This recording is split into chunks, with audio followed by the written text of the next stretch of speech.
I'm Johan Gladson and welcome back to my channel Joe's Learning. In today's video, I will be telling a book review on a famous piece of literature. So, let's get started.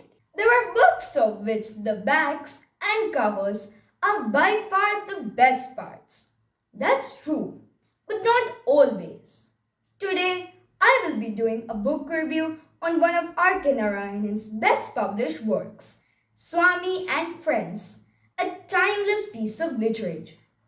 The novel describes the rainbow world of childhood, socio-political background of pre-independence India, and early boyhood of boys of the likes of Swami, growing up in the interior of South India.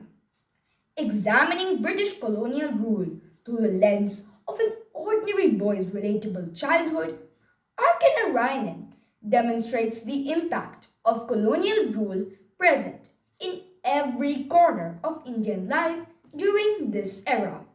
It is the novel which defines the Indian history of freedom struggle along with school children's life.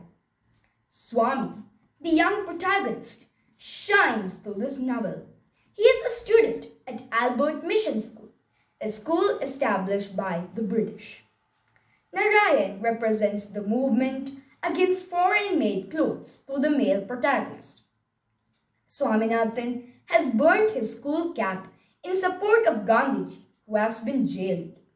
As to whether Swaminathan fully understands what is happening is a different matter, as he is, after all, only 10 years old.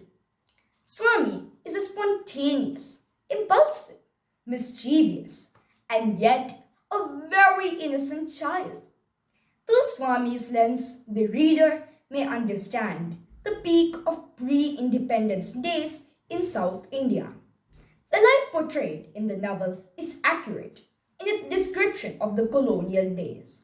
This lovely story is set in the fictional town Malgudi, located on the banks of the river Sarayu.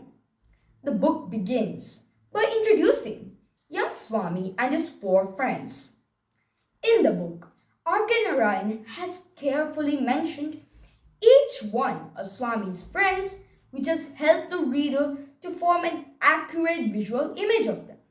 Swami's friends were described in the book as Mani, the mighty good-for-nothing, who always walks around with his wooden club; Somu, the class monitor; Sanka, the all-knowing, who given any problem would solve it so fast that even the teachers were surprised; and Samuel, known as the P.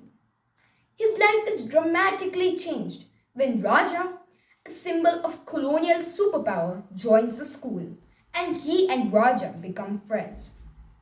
Mani and Swami first hated Raja. That was until they confronted him, that the children realized that they had so much in common. Later, the whole gang accepted Raja into their circle of trust and continued their life normally. Unfortunately, one day, the teacher falsely accused Swami of being absent the other day. But then, when the teacher was going to hit Swami's hands with his cane, Swami took hold of the teacher's cane and threw it out through the school windows and thus gets transferred. Although Swami, Mani, and Raja are initially excited about starting a cricket team, they quickly discover that the logistics are more complicated than they expected, and Swami in particular worries about government registration and taxes. Reflecting on these difficulties, Raja has a momentary sympathy for Gandhiji. No wonder he was dead against the government.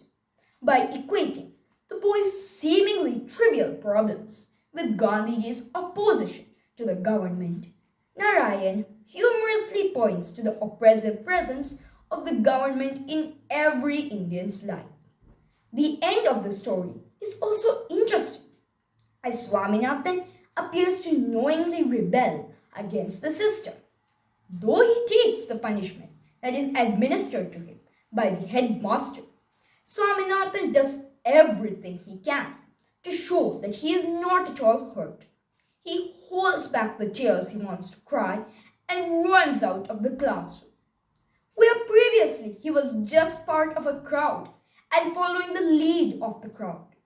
Now Swaminathan is making decisions for himself. If anything, as Swaminathan is running out of the classroom, he is showing independence. He is able to think for himself. He knows what is happening to him is wrong, and he does not wish to be part of a system that treats him unfairly. Overall, the book is a lovely piece of art. Swami and Friends is more than the story of a child. It is the story of a generation of Indians who were born and brought up in the shadow of the British colonial Raj and who inherit the confusions of the cultural and social conflicts. He has shown in the novel how earnestly Indians were struggling for freedom as it was seen through children like Swami, who were greatly affected by the nationalist movement. If you are a fan of old and priceless literature such as this, I think this is a book that is worth your while. I will give this a rating of 4 out of 5. I hope you enjoyed this book review, and if you have, please remember to buy this book if possible and read it.